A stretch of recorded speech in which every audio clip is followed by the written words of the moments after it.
বরিশাল বিভাগের ২১টি আসনের মধ্যে ১৮টিতে জয় পেয়েছে বিএনপি জোট। বিএনপির নিরঙ্কুশ জয়ে উল্লাসিত বরিশালের মানুষ, বিজয়ীদের কাছে প্রত্যাশা অনেক। এ বিষয়ে জানাতে বরিশাল থেকে সরাসরি যুক্ত হয়েছেন সহকর্মী জিয়াদ মাহমুদ। কথা বলব তার সাথে। জিয়াদ, আপনি নিশ্চয়ই সাধারণ মানুষের সাথে কথা বলেছেন, মূলত তাদের চাওয়া পাওয়া কি প্রত্যাশা নতুন সরকারের কাছে, সব মিলে জানাবেন। সাথে আপনি যেমনটি বলেছিলেন, বরিশাল বিভাগ জুড়েই কিন্তু বিএনপির জয় জয়কার। বিশেষ করে বরিশাল ২১টি আসনের মধ্যে ১৮টিতে জয় পেয়েছে বিএনপি দলীয় জোট এবং বরিশাল জেলার ৬টি আসনের মধ্যে ৬টিতেই নিরঙ্কুশ বিজয় অর্জন করেছে বিএনপি।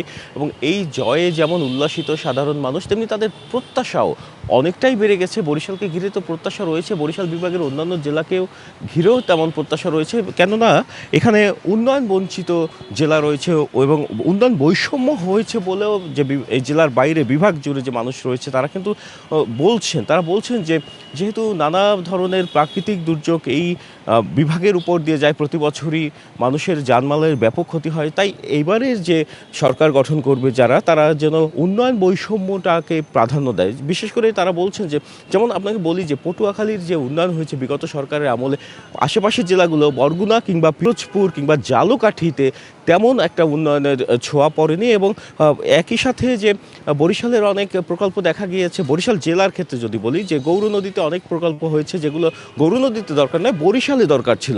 এমনি যে উন্নয়ন বৈষম্য, যে নেতৃত্ব গ্রহণ করার পরপরই যেখানে যেটা দরকার না সেখানে সেটা যদি করা হয়, বিশেষ করে পায়রা বন্দর নিয়েও কথা বলছে মানুষ, পায়রা বন্দরের ফিউচার নিয়ে কথা বলছে মানুষ। এটা যদি বরগুনাতে হতো তো সেখানে দেখা যায় যে গভীর সমুদ্র বন্দর করার জন্য অনেক স্পেস ছিল, সেখানে উন্নয়নের আরও অনেক কিছু করার জায়গা ছিল। পর্যটনকে ঘিরে বিশেষ করে পর্যটন কিন্তু আলোর মুখ দেখছে না। পটুয়াখালীতে যে কুয়াকাটা সি বিচ রয়েছে সেটিও এখন পর্যন্ত আলোর মুখ দেখছে না। পাশাপাশি ভোলার যে গ্যাসের বিষয়টি, ভোলা সেতুর বিষয়টি, সে বিষয়ে কিন্তু সাধারণ মানুষ কথা বলছে।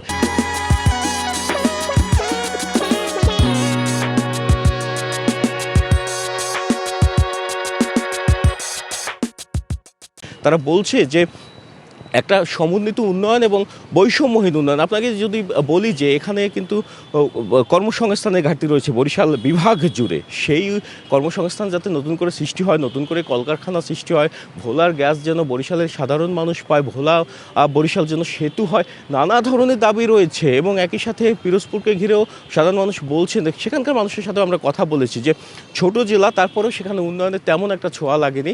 এবং সেখানেও দেখা যায় যে এখন মানুষ ফেরি করে যাতায়াত করে। চিকিৎসা ক্ষেত্রে বেশ পিছিয়ে আছে বরিশাল।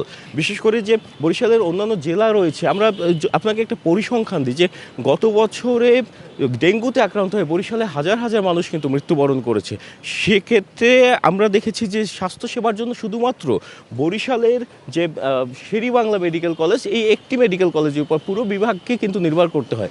এই যে অন্যান্য হাসপাতালগুলো রয়েছে সেখানে যেমন চিকিৎসক সংকট রয়েছে, তেমনি চিকিৎসার সরঞ্জামাদিরও সংকট রয়েছে। তো নতুন যারা নেতৃত্ব আসবে, সাধারণ মানুষ বলছে শিক্ষা, স্বাস্থ্য, চিকিৎসার নিরাপত্তা, বিগত এই ১.৫ বছরে আমরা যে নিরাপত্তাহীনতা দেখেছি সেই নিরাপত্তা সেইটা থেকে যেন উত্তরণ করা হয় এবং মানুষের যাতায়াত থেকে শুরু করে প্রত্যেকটি ক্ষেত্রে যাতে নিরাপত্তা বজায় থাকে সে বিষয়ে কথা বলছেন সাধারণ মানুষরা। তো এতটুকুই ছিল বরিশাল থেকে আমার কাছে সাথী।